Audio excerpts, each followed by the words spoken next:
अस्सलामु अलैकुम वरहमतुल्लाहि वबरकातुह। उम्मीद करता हूँ आप खैर व आफियत से होंगे। आसान और मुख्तसर तजवीदुल कुरान कोर्स की अल्हम्दुलिल्लाह ये क्लास नंबर 7 है और क्लास नंबर 7 में तशदीद के कवाइद को पढ़ेंगे और कुरान पाक में तशदीद 20,000 से ज़्यादा मरतबा है। इसका मतलब ये हुआ कि आज की क्लास के ज़रिए कुरान पाक के 20,000 से ज़्यादा हरूफ के बारे में मालूम होगा कि उन्हें किस तरह पढ़ना होता है। ये जो सबक आप देख रहे हैं, इतने से सबक को अच्छी तरह समझ कर याद करना है, तो इसी सबक की बुनियाद पर कुरान पाक के 20,000 से ज़्यादा हरूफ के बारे में मालूम होगा कि उन्हें किस तरह पढ़ना होता है। यहाँ पर देखें, लिखा है 3 दंदान वाली अलामत को तशदीद कहते हैं। 3 दंदान वाली अलामत को तशदीद कहते हैं। 6 मरतबा पढ़िएगा।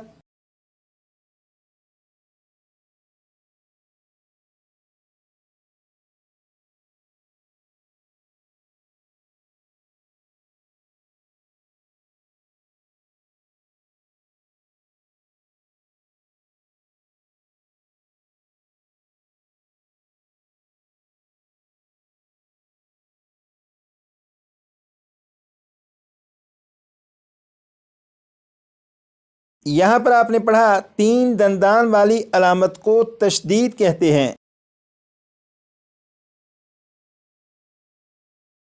अब यहाँ पर देखिएगा, ये है फ़ा और फ़ा के ऊपर ये जो 3 दंदान वाली अलामत है, इस 3 दंदान वाली अलामत को तशदीद कहते हैं।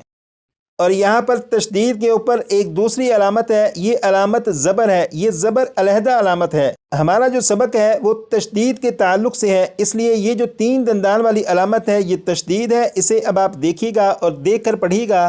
तशदीद तशदीद तशदीद 8 मरतबा पढ़िएगा।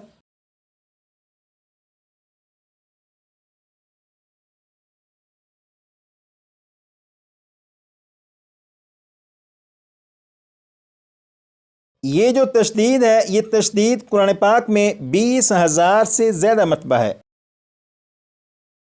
जैसे आप यहाँ पर देखें, ये पारा नंबर 27, पारा नंबर 27 का ये पहला पेज, और यहाँ पर ये जो ब्लू कलर के निशानात हैं ये तशदीद को ज़ाहिर कर रहे हैं। जैसे आप यहाँ पर देखें, ये जो लफ्ज़ लिखा है हत्ता, यहाँ पर ता के ऊपर 3 दंदान वाली अलामत तशदीद मौजूद है।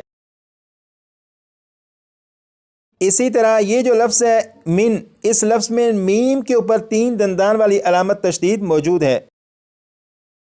इसी तरह यहाँ पर लाम, लाम के ऊपर भी तशदीद मौजूद है। तो तशदीद कुरान पाक में 20,000 से ज़्यादा मरतबा है।